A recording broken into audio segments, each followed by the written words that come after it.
പട്ടുപാവാടയ്ക്കൊക്കെ use ചെയ്യാൻ പറ്റിയ ഒരു കിടിലൻ ക്രോപ്പ് ടോപ്പാണിത്. വളരെ സിമ്പിളായിട്ടാണ് ഇതിൻ്റെ കട്ടിങ്ങും സ്റ്റിച്ചിങ്ങും വിവരിച്ചിരിക്കുന്നത്. അതുപോലെ തന്നെ ഇതിൽ കാണുന്ന ഈ ഒരു സ്കേർട്ടിൻ്റെ വീഡിയോ തൊട്ട് മുന്നേ ഞാൻ അപ്ലോഡ് ചെയ്തിട്ടുണ്ട്. കാണാത്തവരുണ്ടെങ്കിൽ ഡിസ്ക്രിപ്ഷനിൽ ഒന്ന് നോക്കിയാൽ മതി കേട്ടോ. അപ്പോൾ നമുക്കിതിൻ്റെ കട്ടിങ്ങും സ്റ്റിച്ചിങ്ങും ഒന്ന് കണ്ടു നോക്കാം. ബിഗിനേഴ്സിന് പോലും ഈസി ആയി ചെയ്യാം കേട്ടോ. Hi friends, welcome back to Sajitha's creation. ഈ ഒരു ടോപ്പ് സ്റ്റിച്ച് ചെയ്യാൻ 3 ടൈപ്പ് ക്ലോത്താണ് ഞാൻ എടുത്തിരിക്കുന്നത്. ഒരു കോട്ടൺ ലൈനിങ്, ഒരു ഡിസൈനർ ക്ലോത്ത്, അതുപോലെ തന്നെ ഒരു പ്ലെയിൻ ക്ലോത്ത്. ഇങ്ങനെയാണ് എടുത്തിരിക്കുന്നത്. ഇവിടെ ഞാൻ കോട്ടൺ ലൈനിങ് ആണ് എടുത്തിരിക്കുന്നത്. ആ ഒരു ലൈനിങ്ങിലാണ് ഞാനിത് കട്ട് ചെയ്തെടുക്കുന്നത് കേട്ടോ ഫസ്റ്റ്. അപ്പോൾ ഞാനിവിടെ ഫ്രണ്ട് പോർഷനും ബാക്ക് പോർഷനും വേണ്ടി ക്ലോത്ത് കട്ട് ചെയ്ത് വെച്ചിട്ടുണ്ട്. പക്ഷെ ബാക്ക് പോർഷൻ എക്സ്ട്രാ ഒരു 1/2 ഇഞ്ച് എടുത്തിട്ടുണ്ട് കേട്ടോ. കാരണം നമ്മൾ സിബ് അല്ലെങ്കിൽ ബട്ടൺ വെക്കാൻ വേണ്ടിയിട്ടാണ് അങ്ങനെ. അപ്പോൾ ഇനി നമ്മൾ മാർക്ക് ചെയ്യുന്നതൊക്കെ ഈ ഒരു ഫ്രണ്ട് പോർഷനിൻ്റെ സ്റ്റാർട്ടിംഗ് പോയിന്റിൽ നിന്നായിരിക്കണം, ബാക്ക് പോർഷനിൽ നിന്നല്ല. കാരണം ബാക്ക് പോർഷൻ എക്സ്ട്രാ ഉണ്ട്, അത് കൂട്ടി ഒരിക്കലും മാർക്ക് ചെയ്യാൻ പാടില്ല. ഫ്രണ്ട് പോർഷനിൽ നിന്നും ഇതുപോലെ ഷോൾഡർ നിങ്ങൾക്ക് എത്രയാണോ വേണ്ടത് അത് മാർക്ക് ചെയ്യുക. അതുപോലെ തന്നെ ഇനി നമുക്ക് മാർക്ക് ചെയ്യേണ്ടത് ആം ഹോളാണ്. അതും ഞാനിവിടെ 5 ഇഞ്ച് മാർക്ക് ചെയ്യുകയാണ്. എന്നിട്ട് ഇതുപോലെ ഒരു ബോക്സ് ആക്കി എടുക്കുക കേട്ടോ. നിങ്ങൾ എത്രയാണോ വേണ്ടത് അതൊക്കെ മാർക്ക് ചെയ്യുക. ഇനി നമുക്ക് മാർക്ക് ചെയ്യേണ്ടത് ചെസ്റ്റിൻ്റെ അളവാണ്. അതെനിക്ക് വേണ്ടത് 6.5 ഇഞ്ചാണ്. അതിൻ്റെ കൂടെ 1 ഇഞ്ച് തയ്യൽ തുമ്പടക്കം 7 ഇഞ്ച് മാർക്ക് ചെയ്തെടുത്തിട്ടുണ്ട്.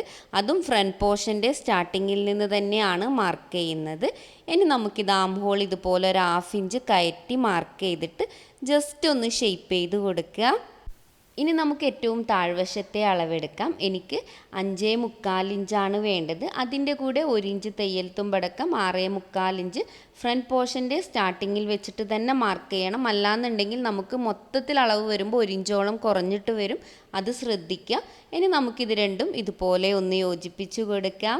ഇനി നെക്കാണ് മാർക്ക് ചെയ്യേണ്ടത്. നെക്കിൻ്റെ വീതി എനിക്ക് 2.5 ഇഞ്ചാണ് വേണ്ടത്. അതിൽ നിന്നും ഒരു 1/4 ഇഞ്ച് തയ്യൽ തുമ്പ് വിട്ടിട്ട് 2.25 ഇഞ്ച് ഞാനിവിടെ മാർക്ക് ചെയ്യുന്നുണ്ട്. ഇനി നെക്കിൻ്റെ ഇറക്കം ഒരു 3 മുതൽ 3.5 ഇഞ്ച് വരെ മാർക്ക് ചെയ്ത് കൊടുക്കാം. നിങ്ങൾക്ക് എത്രയാണോ നെക്കിൻ്റെ ഇറക്കം വേണ്ടത് അത് മാർക്ക് ചെയ്യാം. ഇതൊരു 5 വയസ്സിൻ്റെ കുട്ടിയുടെ അളവിലാണ് ചെയ്യുന്നത് കേട്ടോ. ഓരോ കുട്ടിയുടെയും ശരീരപ്രകൃതി അനുസരിച്ച് അളവിൽ വ്യത്യാസം വരും, അത് ശ്രദ്ധിക്കണം. ഇനി നമുക്ക് നെക്കിൻ്റെ ഇറക്കം, അതായത് ബാക്ക് നെക്കിൻ്റെ ഇറക്കം ഒരു 2.25 ഇഞ്ച് മാർക്ക് ചെയ്ത് കൊടുക്കാം. അതും ഇതുപോലെ ഒരു ബോക്സ് ആക്കിയിട്ടുണ്ട്. മുകളിലുള്ളത് ബാക്ക് നെക്കാണ്, താഴ്വശത്ത് വരുന്ന ബോക്സ് ഫ്രണ്ട് നെക്കാണ്, അത് പ്രത്യേകം ശ്രദ്ധിക്കുക. എന്നിട്ട് ഇതുപോലെ ജസ്റ്റ് ഒന്നൊന്ന് കേർവ് ചെയ്ത് കൊടുക്കുക കേട്ടോ. ഇനി നമുക്ക് ചെയ്യാനുള്ളത് ഷോൾഡർ സ്ലോപ്പിംഗ് ആണ്. ഈ ഒരു ഭാഗത്ത് ഒരു 1/2 ഇഞ്ച് മാർക്ക് ചെയ്ത് കൊടുത്തിട്ട് ഇതുപോലെ ജസ്റ്റ് ഒന്ന് ഷേപ്പ് ചെയ്ത് കൊടുക്കാം. ഇനി നമുക്കിതിൻ്റെ ഇറക്കം ഒന്ന് നോക്കാം, അത് പറയാൻ വിട്ടുപോയതാണ്. നിങ്ങൾക്ക് എത്രയാണോ ഇറക്കം വേണ്ടത് അതെടുക്കാം. അതിൻ്റെ കൂടെ മുകൾ വശം ജോയിൻ്റ് ചെയ്യാൻ വേണ്ടി ഒരു 1/2 ഇഞ്ച് കൂട്ടുക. അതുപോലെ താഴ്വശം ഫോൾഡ് ചെയ്യാൻ വേണ്ടി ഒരു 1 ഇഞ്ചും.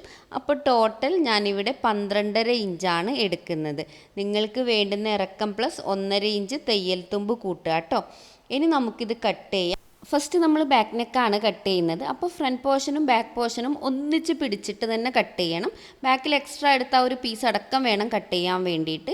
എന്നാൽ ഫ്രണ്ട് നെക്ക് കട്ട് ചെയ്യുന്ന സമയത്ത് ഫ്രണ്ട് പോർഷൻ സെപ്പറേറ്റ് എടുത്തിട്ട് കട്ട് ചെയ്യുക കേട്ടോ. ഇപ്പോൾ നമ്മളിത് കട്ട് ചെയ്തു. ഇത് വെച്ചിട്ടാണ് ഇനി നമുക്ക് മെയിൻ പോർഷൻ കട്ട് ചെയ്തെടുക്കേണ്ടത്. അപ്പോൾ ഞാനിവിടെ ഫ്രണ്ട് പോർഷനാണ് ഫസ്റ്റ് എടുത്തിരിക്കുന്നത്. ഫ്രണ്ട് പോർഷൻ കട്ട് ചെയ്യുന്ന സമയത്ത് ചില കാര്യങ്ങൾ ശ്രദ്ധിക്കുക.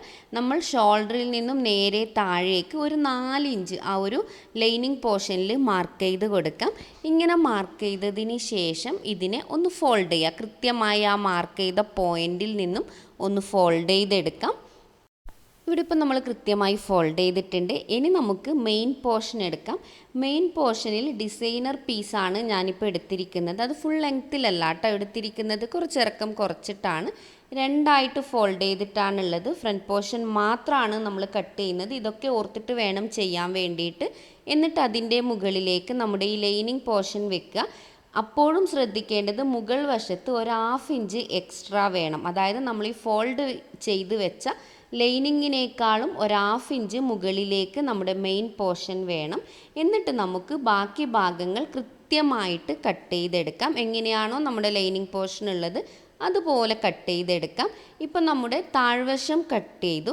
ഇനി നമുക്ക് പ്ലെയിൻ ക്ലോത്ത് എടുക്കാം. എന്നിട്ട് അത് ഇതുപോലെ രണ്ടായി ഫോൾഡ് ചെയ്തിട്ട് കൃത്യമായി നമ്മൾ നേരത്തെ കട്ട് ചെയ്ത ഒരു 1/2 ഇഞ്ച് വരുന്നില്ലേ, അതിൻ്റെ മുകളിലേക്ക് കയറ്റി വെക്കുക. അപ്പോൾ നമ്മുടെ ഈ പ്ലെയിൻ ക്ലോത്തിലും ഒരു 1/2 ഇഞ്ച് എക്സ്ട്രാ വന്നു. കാരണം അത് നമ്മൾ നേരത്തെ ഡിസൈനർ ക്ലോത്തിൽ 1/2 ഇഞ്ച് വെച്ച ഭാഗത്താണ് വെച്ചിരിക്കുന്നത്. എന്നിട്ട് അതിൻ്റെ മുകളിലേക്ക് നമ്മുടെ ഈ ഒരു ലൈനിങ് പോർഷൻ കൃത്യമായി ഓപ്പൺ ചെയ്ത് വെച്ചിട്ട് കറക്റ്റായിട്ട് ആ ഒരു ലൈനിങ്ങിൻ്റെ അളവിൽ കട്ട് ചെയ്തെടുക്കാം. ഇതുപോലെ പെട്ടെന്ന് ചെയ്യാൻ പറ്റില്ല, ക്ലോത്ത് മൂവ് ചെയ്യുന്നൊക്കെ സംശയം ഉണ്ടെങ്കിൽ ജസ്റ്റ് ഒന്ന് പിൻ ചെയ്തതിന് ശേഷം മാത്രം കട്ട് ചെയ്തെടുക്കാം.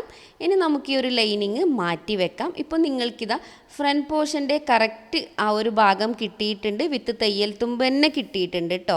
അപ്പോൾ നമുക്കിതൊന്ന് വെച്ച് നോക്കാം. കണ്ടതാ ഇതുപോലെ നമ്മൾ വെച്ച് നോക്കുകയാണെങ്കിൽ നമുക്ക് മൊത്തം ഇറക്കത്തിൻ്റെ കൂടെ 1 ഇഞ്ച് എക്സ്ട്രാ ഉണ്ടാവും.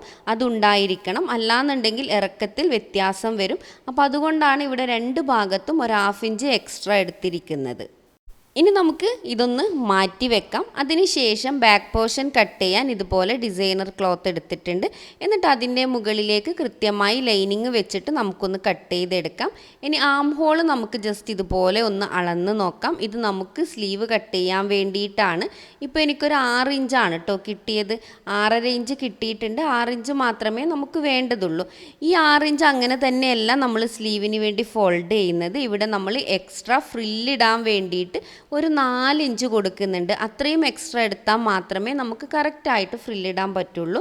ഇപ്പോൾ ഇവിടെ ഞാൻ ക്ലോത്ത് 4 ഫോൾഡ് ചെയ്ത് വെച്ചിട്ടുണ്ട്. എന്നിട്ട് ടോട്ടൽ നമുക്ക് വീതി നോക്കാം. 10 ഇഞ്ച്, അതായത് 6 ഇഞ്ച് പ്ലസ് 4 ഇഞ്ച് എക്സ്ട്രാ എടുത്തിട്ടുണ്ട്. അപ്പോൾ ആ ഒരു 4 ഇഞ്ച് ഞാനിതാ നിങ്ങൾക്ക് ഇവിടെ ഒന്ന് മാർക്ക് ചെയ്ത് കാണിച്ചു തരാം. സംശയങ്ങളൊന്നും ഇല്ലാതെ മനസ്സിലാക്കാൻ വേണ്ടിയിട്ടാണ് ഇങ്ങനെ ഈ 4 ഇഞ്ച് ഞാൻ സെപ്പറേറ്റായി മാർക്ക് ചെയ്യുന്നത്. നിങ്ങൾ കട്ട് ചെയ്യുന്ന സമയത്ത് ഇങ്ങനെ മാർക്ക് ചെയ്യണമെന്നൊന്നും ഇല്ല കേട്ടോ. ജസ്റ്റ് നിങ്ങളുടെ ആ ഒരു അളവിൻ്റെ കൂടെ ഒരു 4 ഇഞ്ച് എക്സ്ട്രാ കൂട്ടിയിട്ടൊന്ന് മാർക്ക് ചെയ്താൽ മതി. ഇനി നമുക്ക് ഇറക്കം വേണ്ടത് 4 ഇഞ്ചാണ്. എനിക്ക് മോൾക്ക് അത്ര ചെറിയ സ്ലീവേ വേണ്ടുള്ളൂ. നിങ്ങൾക്ക് എത്രയാണോ വേണ്ടത് അതെടുക്കാം. ഒത്തിരി വലിയ സ്ലീവ് ആക്കണ്ട കേട്ടോ. 4ൻ്റെ കൂടെ 1 ഇഞ്ച് തയ്യൽ തുമ്പ് കൂടി ആഡ് ചെയ്യണം, മുകളിലും താഴെയും സ്റ്റിച്ചിങ് പോയിൻറ്റിന് വേണ്ടിയിട്ട്. അങ്ങനെ ഒരു 5 ഇഞ്ച് ഞാനിത് ഇവിടെ മാർക്ക് ചെയ്തിട്ട് ക്ലോത്ത് കറക്റ്റ് അളവിൽ കട്ട് ചെയ്ത് വെക്കുന്നുണ്ട്. ഇനി നമ്മൾ നോർമൽ സ്ലീവ് ഷേപ്പ് ചെയ്യുന്നത് പോലെ തന്നെ ഇവിടെ ഒരു 1.5-1.25 ഇഞ്ച് ഇറക്കി മാർക്ക് ചെയ്യാം. അതിനുശേഷം ഇതാ ഇവിടുന്ന് വീഡിയോയിൽ കാണുന്നത് പോലെ നന്നായിട്ടൊന്ന് കുഴിച്ച് മാർക്ക് ചെയ്ത് കൊടുക്കുക. ഫസ്റ്റ് സ്റ്റാർട്ടിംഗ് പോയിന്റിൽ നിന്ന് തന്നെ കുഴിക്കാൻ നിൽക്കേണ്ട, ആ ഒരു 4 ഇഞ്ച് വിട്ടിട്ട് മാത്രം ഒന്ന് ഷേപ്പ് ചെയ്ത് കൊടുത്താൽ മതി. ഇനി നമുക്കിതൊന്ന് കട്ട് ചെയ്തെടുക്കാം. കട്ട് ചെയ്തതിന് ശേഷം ഇതിൻ്റെ ഈ ഫോൾഡിങ് വരുന്ന ഭാഗത്ത് മുകളിലും താഴെയും ഇതുപോലെ ജസ്റ്റ് ഒന്ന് കട്ടിട്ട് കൊടുക്കുക. 2 ഭാഗങ്ങളും ഒരുപോലെ വെച്ചിട്ട് വേണം കട്ട് ചെയ്തെടുക്കാൻ വേണ്ടിയിട്ട്. കാരണം നമുക്ക് ഈ സെൻറ്റർ പോയിൻ്റ് കൃത്യമായി ആവശ്യം വരും. അതിന് വേണ്ടിയിട്ടാണ് നമ്മളിതുപോലെ കട്ട് ചെയ്യുന്നത്. ഇനി നമുക്ക് ഈ സ്ലീവ് ഒന്ന് മാറ്റി വെക്കാം. എന്നിട്ട് നമുക്ക് ജസ്റ്റ് ഇതാ ഈ ബാക്ക് പോർഷൻ്റെ സെൻറ്റർ പോയിൻറ്റിലൂടെ ജസ്റ്റ് ഒരു ഓപ്പണിങ് കൊടുക്കാം. നമ്മൾ നേരത്തെ കട്ട് ചെയ്യുന്ന സമയത്ത് അത് ചെയ്തിട്ടില്ല, അതുകൊണ്ടാണ് ഇപ്പോൾ പറയുന്നത് കേട്ടോ. ലൈനിങ്ങും അതുപോലെ തന്നെ മെയിൻ പോർഷനും സെൻറ്ററിൽ വെച്ച് കട്ട് ചെയ്തെടുത്തു. ഇനി നമുക്ക് സ്റ്റിച്ചിങ് ആണ് ബാക്കിയുള്ളത്. കണ്ടോ ഇതുപോലെ ഞാൻ ഫ്രണ്ട് പോർഷൻ്റെ ഡിസൈനർ പോർഷൻ എടുത്തിട്ടുണ്ട്. അതുപോലെ തന്നെ നമ്മൾ നേരത്തെ കട്ട് ചെയ്തെടുത്ത പ്ലെയിൻ പോർഷനും എടുത്തിട്ടുണ്ട്. രണ്ടിൻ്റെയും നല്ല വശങ്ങൾ ഒന്നിനു മുകളിലായി ഒന്ന് വരുന്ന വിധം വെച്ചിട്ട് ഒരു 1/2 ഇഞ്ച് വിട്ട് സ്റ്റിച്ച് ചെയ്ത് കൊടുക്കുക. ഇപ്പം നമ്മളത് സ്റ്റിച്ച് ചെയ്തിട്ടുണ്ട്. ഇനി നമുക്കതിനെ ഇതുപോലെ ഒന്ന് ഓപ്പൺ ചെയ്തിട്ട് മുകളിൽ ജസ്റ്റ് ഒന്ന് സ്റ്റിച്ച് വേണമെങ്കിൽ കൊടുക്കാം, അല്ലെങ്കിൽ സ്കിപ്പ് ചെയ്യാം. എന്നിട്ട് ഇതിൻ്റെ നല്ല വശത്തേക്ക് തന്നെ ലൈനിങ് വെച്ചിട്ട് നെക്ക് പോർഷൻ ഒരു 1/4 ഇഞ്ച് വിട്ടിട്ട് സ്റ്റിച്ച് ചെയ്യുക കേട്ടോ. നമ്മൾ 1/4 ഇഞ്ച് മാത്രമേ തയ്യൽ തുമ്പ് കൊടുത്തിട്ടുള്ളൂ. ഇപ്പം നമ്മളത് സ്റ്റിച്ച് ചെയ്തെടുത്തിട്ടുണ്ട്. ഇനി നമുക്ക് ബാലൻസ് ഉള്ള ക്ലോത്തൊക്കെ കട്ട് ചെയ്തതിന് ശേഷം ജസ്റ്റ് ഇതുപോലെ തയ്യൽ തുമ്പ് കട്ടാവാതെ ഒന്ന് കട്ട് ചെയ്ത് കൊടുക്കാം. ഇനി നമുക്ക് ഇതിനെ ഒന്ന് തിരിച്ചിട്ടെടുക്കാം കേട്ടോ. തിരിച്ചിട്ടെടുക്കുന്ന സമയത്ത് കൃത്യമായി നമ്മുടെ നെക്ക് പോർഷനൊക്കെ കറക്റ്റായിട്ട് വരും. ഇനി അതിൻ്റെ മുകളിലേക്ക് ഒരു സ്റ്റിച്ച് കൊടുക്കേണ്ട ആവശ്യമൊന്നുമില്ല. കറക്റ്റായിട്ട് ഇതുപോലെ തിരിച്ചിട്ടെടുക്കാം. ഇനി നമുക്ക് ബാക്ക് പോർഷൻ സ്റ്റിച്ച് ചെയ്യാം. അതുകൊണ്ട് തന്നെ ബാക്ക് പോർഷൻ്റെ നല്ല വശത്തേക്ക് ലൈനിങ് പോർഷൻ ഇതുപോലെ വെച്ച് കൊടുക്കുക. ബാക്ക് പോർഷൻ നമ്മൾ 2ആയി ഓപ്പൺ ചെയ്തത് കൊണ്ട് തന്നെ 2 പോർഷനിലും ലൈനിങ് വെച്ചിട്ട് ഇതുപോലെ നെക്ക് മുതൽ താഴ്വശം വരെ കണ്ടോ, നെക്കും അതുപോലെ ആ ഒരു ഓപ്പണിങ് ചെയ്ത ആ ഒരു സൈഡില്ലേ അവിടെയും നമ്മൾ സ്റ്റിച്ച് ചെയ്ത് കൊടുക്കുക. നെക്ക് പോർഷൻ 1/4 ഇഞ്ച് വിട്ട് സ്റ്റിച്ച് ചെയ്യുക. എന്നാൽ താഴ്വശത്തേക്ക് പോകുമ്പോൾ അതൊരു 1/2 ഇഞ്ച് വിട്ടിട്ട് വേണം നിങ്ങൾ സ്റ്റിച്ച് ചെയ്തെടുക്കാൻ വേണ്ടിയിട്ട്. അത് പ്രത്യേകം ശ്രദ്ധിക്കുക. ഇനി നമ്മൾ സ്റ്റിച്ച് ചെയ്തതിന് ശേഷം ഈ ഒരു നെക്ക് പോർഷൻ്റെ ബാലൻസ് ഉള്ള ഭാഗം കൂടി ഒന്ന് കട്ട് ചെയ്തെടുക്കാം. അതുപോലെ തന്നെ സ്റ്റിച്ചിങ് തുമ്പ് കട്ടാവാതെ ആ ഒരു പോയിൻറ്റും നമ്മളൊന്ന് കട്ട് ചെയ്തെടുക്കണം. ഇനി നമുക്കിതിനെ തിരിച്ചിട്ടെടുക്കാം കേട്ടോ. ഇപ്പം നമ്മളിത് കറക്റ്റായിട്ട് തിരിച്ചിട്ട് എടുത്തിട്ടുണ്ട്. ഇനി നമുക്കിതിന് രണ്ടിനും ജോയിൻ്റ് ചെയ്യാൻ വേണ്ടിയിട്ട് ഒരു പീസ് വേണം. നമ്മളിവിടെ സിബ്ബല്ല അറ്റാച്ച് ചെയ്ത് കൊടുക്കുന്നത്, ഹുക്കാണ്. ബ്ലൗസിനൊക്കെ വെക്കുന്ന ഹുക്ക് അറ്റാച്ച് ചെയ്ത് കൊടുക്കാൻ വേണ്ടിയിട്ടാണ് ഇങ്ങനെ ചെയ്യുന്നത്. അപ്പോൾ ഞാനിവിടെ ഇതാ എക്സ്ട്രാ ഒരു പീസ് ക്യാൻവാസ് എടുത്തിട്ടുണ്ട്. പേപ്പർ ക്യാൻവാസ് ആണ്. അതിൻ്റെ ഇറക്കം എന്ന് പറയും, നമ്മുടെ ഈ ബാക്ക് പോർഷൻ്റെ ഇറക്കം എത്രയാണോ അതാണ് കേട്ടോ വേണ്ടത്. ഇനി ഞാനിത് ഇതുപോലെ ഒരു പീസ് ക്ലോത്ത് എടുത്തിട്ടുണ്ട്. ഇതിൻ്റെ വീതി, അതായത് ക്യാൻവാസിൻ്റെ വീതി 1.5 ഇഞ്ചാണ്. 1 ഇഞ്ചായാലും മതി കേട്ടോ.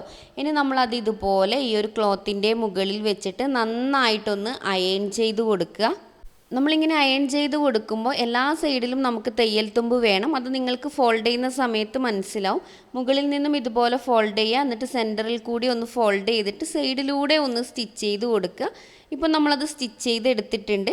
ഇനി നമുക്ക് വേണ്ടത് ഇതുപോലെ നമ്മുടെ ബാക്ക് പോർഷൻ എടുക്കാം. എന്നിട്ട് ഇതാ ബാക്ക് പോർഷൻ്റെ ഒരു പീസ് ഇതുപോലെ ഈ ഒരു എക്സ്ട്രാ എടുത്ത പീസിൻ്റെ മുകളിൽ വെച്ചിട്ട് ജസ്റ്റ് ഒന്ന് സ്റ്റിച്ച് ചെയ്ത് യോജിപ്പിക്കുക.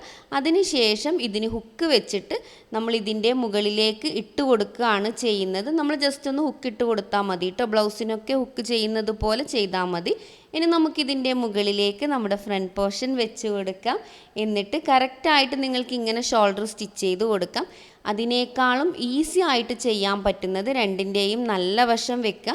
എന്നിട്ട് ഈ ഒരു ലൈനിങ് പോർഷൻ മാത്രം എടുക്കുക കേട്ടോ. 2 പോർഷനല്ല, ലൈനിങ് പോർഷൻ മാത്രം എടുത്തിട്ട് ഇതുപോലെ ഇതിൻ്റെ ബാക്കിലേക്ക് കൊണ്ടുവന്നിട്ട് ഷോൾഡർ ഒന്ന് സ്റ്റിച്ച് ചെയ്ത് കൊടുക്കാം. അപ്പോൾ ഒരു തയ്യൽ തുമ്പും കാണാൻ പറ്റില്ല കേട്ടോ. ഈ ഒരു രീതി നിങ്ങൾ ഫോളോ ചെയ്ത് നോക്കുക. ഇവിടെ നിങ്ങൾ ശ്രദ്ധിക്കേണ്ടത് ഈ 2 സ്റ്റിച്ചിങ് പോയിൻറ്റും കണ്ടോ, ഈ ഒരു ബാക്കിൻ്റെയും ഫ്രണ്ടിൻ്റെയും സ്റ്റിച്ചിങ് പോയിൻ്റ് കറക്റ്റായിട്ട് വരാൻ ശ്രദ്ധിക്കുക, വേറെ ഒന്നും വേണ്ട. എന്നിട്ട് ലൈനിങ് മാത്രം ബാക്ക് വശത്തേക്ക് കൊണ്ടുവന്നിട്ട് ഒരു 1/2 ഇഞ്ച് വിട്ട് ഷോൾഡർ ഒന്ന് സ്റ്റിച്ച് ചെയ്തെടുക്കാം. ഇപ്പോൾ കറക്റ്റായിട്ട് നമ്മൾ ഷോൾഡർ സ്റ്റിച്ച് ചെയ്തെടുത്തിട്ടുണ്ട്. ഇനി നമുക്കിതിലേക്ക് സ്ലീവ് അറ്റാച്ച് ചെയ്ത് കൊടുക്കാം. സാധാരണ നമ്മൾ സെൻറ്റർ പോയിൻറ്റിൽ നിന്നും ഒരു സൈഡിലേക്കും അവിടെ നിന്ന് മറ്റേ സൈഡിലേക്കുമാണ് സ്ലീവ് സ്റ്റിച്ച് ചെയ്ത് കൊടുക്കുക. എന്നാൽ ഇവിടെ അങ്ങനെയല്ല കേട്ടോ. സ്റ്റാർട്ടിങ് പോയിന്റിൽ നിന്ന് തന്നെ കൃത്യമായി തുടങ്ങിയിട്ട് വേണം ഫ്രില്ലിട്ട് കൊടുക്കാൻ. ഇവിടെ നമ്മൾ ഈ ഒരു ഷോൾഡർ ജോയിൻ്റ് ചെയ്ത പോർഷനിൽ നിന്നും ഫ്രണ്ടിലേക്കും ബാക്കിലേക്കും ഇതുപോലെ ഓരോ ഇഞ്ച് വിട്ടിട്ട് മാർക്ക് ചെയ്ത് കൊടുക്കുക. വീഡിയോ കണ്ടാൽ നിങ്ങൾക്ക് മനസ്സിലാവും. അതിനുശേഷം ആ ഒരു 1 ഇഞ്ച് മാർക്ക് ചെയ്തത് വരെ നിങ്ങൾ സ്ട്രൈറ്റായി സ്റ്റിച്ച് ചെയ്ത് കൊടുക്കുക. അതിനുശേഷം കുഞ്ഞു കുഞ്ഞു ഫ്രില്ലിട്ടിട്ട് നമുക്കിത് കംപ്ലീറ്റ് ഫിനിഷ് ചെയ്തെടുക്കണം. അപ്പോൾ നമുക്കിത് എങ്ങനെയാണെന്ന് മെഷീൻ്റെ സഹായത്തോടു കൂടി നോക്കാം കേട്ടോ. ഇതുപോലെ നമ്മൾ സ്ലീവും ആ ഒരു മെയിൻ ഫാബ്രിക്കും കറക്റ്റായി വെച്ചിട്ട് ജസ്റ്റ് നമ്മളൊരു 1/2 ഇഞ്ച് വിട്ടിട്ട് സ്റ്റിച്ച് ചെയ്യുകയാണ്. ഈ ഒരു സ്റ്റിച്ചിങ് അവസാനിക്കുന്നത്, അതായത് സ്ട്രെയിറ്റ് ആയിട്ടുള്ള സ്റ്റിച്ചിങ് നിർത്തേണ്ടത് നമ്മൾ ആ 1 ഇഞ്ച് മാർക്ക് ചെയ്തില്ല, ആ ഒരു പോയിന്റിൽ വെച്ച് നിർത്തുക. എന്നിട്ട് അവിടെ മുതൽ നമ്മൾ ഫൂട്ട് പൊന്തിച്ചിട്ട് ജസ്റ്റ് ഒന്ന് ഫ്രില്ലിടുക. ഈ ഫ്രില്ലിടുമ്പോൾ വളരെ വലിയ ഫ്രില്ലാവാതിരിക്കാൻ ശ്രദ്ധിക്കുക. കുഞ്ഞു കുഞ്ഞു ഫ്രില്ലിട്ട് കൊടുക്കണം കേട്ടോ. ഒന്നിൻ്റെ ഉള്ളിലേക്ക് ഒന്നായിട്ട് വളരെ അടുത്തടുത്തടുത്ത് തന്നെ ഫ്രില്ലിട്ട് കൊടുക്കുക. ദൂരം വിട്ടിട്ടൊന്നും ചെയ്യാൻ പാടില്ല. ഇങ്ങനെ ഫ്രില്ലിട്ടിട്ട് നമ്മൾ ആ സെൻറ്റർ പോയിൻ്റ് കട്ട് ചെയ്തില്ലേ, ആ പോയിൻ്റ് വരെ കൃത്യമായിട്ട് ഇട്ട് കൊടുക്കുക. അതിനുശേഷം മറ്റേ പോർഷൻ, അതായത് നമ്മുടെ ഷോൾഡറിൻ്റെ മറ്റേ വശമില്ല, അതായത് ബാക്ക് പോർഷനിലേക്കാണ് ഇനി നമ്മൾ ഫ്രില്ലിട്ട് കൊടുക്കുന്നത്. ഇതും ഇതുപോലെ നന്നായിട്ട് ഫ്രില്ലിട്ട് കൊടുക്കുക. നമ്മൾ എങ്ങനെയാണോ മറ്റേ സൈഡിലിട്ടത് അതുപോലെ തന്നെ ഈ സൈഡിലും ഇട്ട് കൊടുക്കുക. ഇവിടെ നിങ്ങൾ ഫ്രില്ലിടുന്ന സമയത്ത് ശ്രദ്ധിക്കേണ്ട ഒരു കാര്യം, സ്ലീവിൻ്റെ എൻഡും ആം ഹോളിൻ്റെ എൻഡും ഇതുപോലെ വെച്ച് നോക്കുക. എന്നിട്ട് പതുക്കെ പതുക്കെ മൂവ് ചെയ്തിട്ട് നമ്മൾ ആ 1 ഇഞ്ച് മാർക്ക് ചെയ്തില്ലേ നേരത്തെ, ആ 1 ഇഞ്ച് മാർക്ക് ചെയ്ത പോയിന്റിലേക്ക് വെച്ച് കൊടുക്കുക. എന്നിട്ട് ബാക്കിയുള്ള എക്സ്ട്രാ പീസ് മുഴുവനായിട്ടും അവിടെ കുഞ്ഞു കുഞ്ഞു ഫ്രില്ലിട്ടിട്ട് യോജിപ്പിച്ച് സ്റ്റിച്ച് ചെയ്ത് കൊടുക്കുക കേട്ടോ. ആ ഒരു ഭാഗം സ്റ്റിച്ച് ചെയ്തതിന് ശേഷം ബാക്കി സ്ട്രെയിറ്റ് ആയിട്ട് നമ്മുടെ സ്ലീവിൻ്റെ എൻഡ് വരെ സ്റ്റിച്ച് ചെയ്ത് കൊടുക്കുക. ഇതുപോലെ തന്നെ 2 സ്ലീവും ചെയ്തെടുക്കുക കേട്ടോ. ഇപ്പോൾ നമ്മളിത് കറക്റ്റായിട്ട് സ്റ്റിച്ച് ചെയ്തെടുത്തിട്ടുണ്ട്. ഇനി നമുക്കിതിൻ്റെ താഴ്വശം ഒന്ന് സ്റ്റിച്ച് ചെയ്യണം. അപ്പോൾ അതിന് വേണ്ടി ഞാനിത് ഇതുപോലെ ഒരു പീസ് ക്ലോത്ത് എടുത്തിട്ടുണ്ട്. 2 ഇഞ്ചാണ് അതിൻ്റെ ഇറക്കം വരുന്നത്. ഇതിൻ്റെ നീളം എന്ന് പറയുന്നത് ഇതാണ്. നമുക്ക് എവിടെയാണോ സ്ലീവ് എൻഡ് വരുന്നത് അവിടെ കറക്റ്റായിട്ടുള്ള അളവെടുക്കാം. ഒരു വിരൽ പോകുന്ന ആ ഒരു ലൂസ് വേണം കേട്ടോ. നമ്മൾ അളവെടുക്കുമ്പോൾ മോൾക്ക് 9 ഇഞ്ചാണ് വേണ്ടത്. അതിൻ്റെ കൂടെ 1 ഇഞ്ച് തയ്യൽ തുമ്പടക്കം 10 ഇഞ്ചിൻ്റെ ക്ലോത്താണ് കേട്ടോ ഞാൻ എടുത്തിരിക്കുന്നത്. ഇനി നമുക്ക് ആ ഒരു പീസ് ക്ലോത്തിന് സെൻറ്ററിൽ ഫോൾഡ് ചെയ്തിട്ട് ഇതുപോലെ ഒന്ന് കട്ട് ചെയ്ത് കൊടുക്കാം. നമുക്ക് ആ സെൻറ്റർ മനസ്സിലാവാൻ വേണ്ടിയിട്ടാണ്. എന്നിട്ട് സെൻറ്ററിൽ നിന്നും 2 സൈഡിലേക്കും ഓരോ ഇഞ്ച് മാർക്ക് ചെയ്ത് കൊടുക്കുക. ഇതാണ് സെൻറ്റർ വരുന്നത്. 2 സൈഡിലും ഓരോ ഇഞ്ച് മാർക്ക് ചെയ്തിട്ടുണ്ട്. ഇനി നമുക്ക് ആ ഒരു സ്ലീവിൻ്റെ നല്ല വശം, ക്ലോത്തിൻ്റെ നല്ല വശം വരുന്ന വിധം വെച്ചിട്ട് ജസ്റ്റ് ഒന്ന് സ്റ്റിച്ച് ചെയ്ത് കൊടുക്കുക. സ്റ്റിച്ച് ചെയ്യുന്ന സമയത്ത് കറക്റ്റായിട്ട് നമ്മൾ നേരത്തെ പറഞ്ഞതുപോലെ ഈ 1 ഇഞ്ച് വരുന്നത് വരെ സ്ട്രൈറ്റ് ആയിട്ട് അങ്ങ് സ്റ്റിച്ച് ചെയ്ത് കൊടുക്കുക. ആ 1 ഇഞ്ച് എത്തുമ്പോൾ അവിടെ നിർത്തിയിട്ട് ജസ്റ്റ് സൂചി ഒന്ന് കുത്തി കൊടുക്കുക. ഇവിടെ നിങ്ങൾ ശ്രദ്ധിക്കേണ്ടത്, നമ്മൾ നേരത്തെ അതായത് മുകളിൽ ഏത് വശത്തേക്കാണോ ഫ്രില്ലിട്ടത് ആ വശത്തേക്ക് തന്നെ ആയിരിക്കണം താഴ്വശത്തും നിങ്ങൾ ഫ്രില്ലിടേണ്ടത്. ഇവിടെയും നമ്മൾ സെൻറ്റർ പോയിൻ്റ് സ്ലീവിൻ്റെയും അതുപോലെ തന്നെ ആ ഒരു പീസിൻ്റെയും സെൻറ്റർ പോയിൻ്റ് മാർക്ക് ചെയ്തിട്ടുണ്ട്. അത് കറക്റ്റായിട്ട് വരുന്നത് വരെ ആ 1 ഇഞ്ചിനുള്ളിൽ നന്നായിട്ട് ഫ്രില്ലിട്ട് കൊടുക്കുക കേട്ടോ. ആ സെൻറ്റർ പോയിൻ്റ് കഴിഞ്ഞിട്ട് മറ്റേ ഭാഗവും ഇതേപോലെ തന്നെ ഫ്രില്ലിട്ടിട്ട് താഴ്വശം വരെ സ്റ്റിച്ച് ചെയ്തെടുക്കണം കേട്ടോ. നമ്മൾ ഈ 2 ഭാഗവും ഓരോ ഇഞ്ച് വരുന്നത് വരെ കൃത്യമായിട്ട് ഫ്രില്ലിട്ടെടുത്തു. ബാക്കിയുള്ള ഭാഗം സ്ട്രെയിറ്റായി സ്റ്റിച്ച് ചെയ്തെടുക്കാം. ഇനി നമുക്ക് കണ്ടു നമ്മുടെ ആ ഒരു ഫ്രില്ല് കറക്റ്റായിട്ട് വന്നിട്ടുണ്ട്. ഇനി നമുക്ക് ഈ എക്സ്ട്രാ വെച്ച ആ ഒരു പീസില്ലേ അതിൻ്റെ ഒരു 1/2 ഇഞ്ച് ഫോൾഡ് ചെയ്യുക. എന്നിട്ട് സെൻറ്ററിൽ വെച്ചൊന്ന് ഫോൾഡ് ചെയ്തിട്ട് കറക്റ്റായിട്ട് മുഴുവനായും സെൻറ്ററിൽ വെച്ച് ഫോൾഡ് ചെയ്ത് ആ സൈഡിലൂടെ സ്റ്റിച്ച് ചെയ്ത് കൊടുക്കാം. നമ്മളിത് കൃത്യമായി സ്റ്റിച്ച് ചെയ്തിട്ടുണ്ട്. ഇനി നമുക്ക് ചെയ്യാനുള്ളത് ഇതുപോലെ ഫ്രണ്ടും ബാക്കും സ്ലീവും ഒക്കെ കറക്റ്റായി വരുന്ന വിധം വെച്ചിട്ട് 1 ഇഞ്ച് വിട്ടിട്ട് 2 സൈഡും സ്റ്റിച്ച് ചെയ്തെടുക്കാം. ഇപ്പോൾ നമ്മൾ കൃത്യമായി സ്റ്റിച്ച് ചെയ്തെടുത്തിട്ടുണ്ട്. ഇനി നമുക്കിതിൻ്റെ താഴ്വശം ഒന്ന് ഫോൾഡ് ചെയ്ത് സ്റ്റിച്ച് ചെയ്ത് കൊടുക്കാം. അതുപോലെ തന്നെ ബാക്ക് വശത്ത് ബട്ടണും ഫിറ്റ് ചെയ്ത് കൊടുക്കണം കേട്ടോ. ഇപ്പോൾ നമ്മളിതാ കറക്റ്റായി സ്റ്റിച്ച് ചെയ്തെടുത്തിട്ടുണ്ട്. നന്നായി ഫ്രില്ലിട്ടത് കൊണ്ട് തന്നെ നല്ല രീതിയിലൊന്ന് പൊന്തി നിൽക്കുന്നുണ്ട് ആ ഒരു സ്ലീവ്. പ്രത്യേകിച്ച് ആ ഒരു ബ്ലൗസ് പീസ് ക്ലോത്ത് ആയതുകൊണ്ട് തന്നെ നല്ല രീതിയിൽ ഫ്രില്ല് നിൽക്കുന്നുണ്ട്. അപ്പോൾ ഇതാണ് നമ്മുടെ ഇന്നത്തെ വീഡിയോ. ഇതിൻ്റെ സ്കേർട്ടിൻ്റെ വീഡിയോ മുന്നേ ഞാൻ അപ്ലോഡ് ചെയ്തിട്ടുണ്ട്. ജസ്റ്റ് അത് വേണമെങ്കിൽ ഒന്ന് കണ്ടു നോക്കുക. നല്ലൊരു സ്കേർട്ടും അതുപോലെ തന്നെ നല്ലൊരു ടോപ്പും നമ്മൾ സ്റ്റിച്ച് ചെയ്തെടുത്തിട്ടുണ്ട്. തീർച്ചയായും നിങ്ങൾ വീഡിയോ കണ്ട് ട്രൈ ചെയ്ത് നോക്കുക. നിങ്ങളുടെ അഭിപ്രായം അതെന്തും ആയിക്കോട്ടെ എനിക്ക് കമൻറ്റ് ചെയ്യുക. എന്തെങ്കിലും സംശയങ്ങളുണ്ടെങ്കിൽ അതും കമൻറ്റ് ചെയ്യുക കേട്ടോ.